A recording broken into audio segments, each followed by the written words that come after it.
harrowing images show the horror of intense bombardment in Syria. 7 years after its start, Syria's civil war is more complicated than ever. What started out as an uprising against President Bashar al-Assad has morphed, pulling in global powers, causing chaos among civilians. ISIS has lost control of most of its territory, revealing the combatants in the original war still on the attack.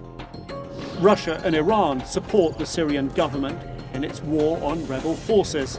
Hezbollah, backed by its sponsor Iran, is also an important player on Assad's side. On the other side, you have a spectrum of Syrian rebel factions, from secular to super-religious, who want to take down Assad's regime. Moderate groups like the Free Syrian Army are backed by Saudi, Turkey and the US.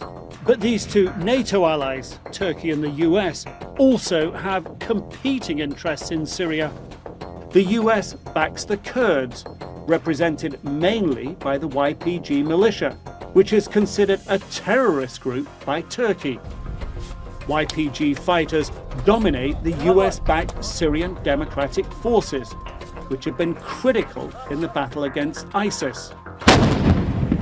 Turkey opened up a new front against the Kurds in northern Syria in January. Adding to the complexity, Syrian pro-government forces are now apparently backing Kurdish forces in the confrontation with Turkey. Meanwhile, there's an escalation between Israel, Iran and Syria. So, even with ISIS beaten back, there are still many groups fighting for control over territory and influence. This is one of the bloodiest and most complex wars in the world today. A war so far without end, with civilians paying the price.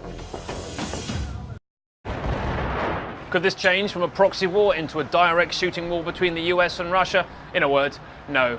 The US has signalled its intention to get out of Syria really as fast as it can, possibly in the months ahead. And there's no American domestic political appetite for a longer conflict in the Middle East. Russia itself has enjoyed using Syria, horrifyingly, as a showcase for its new weapons and international influence, but they don't really want to go toe-to-toe with a much better equipped and more practiced US military.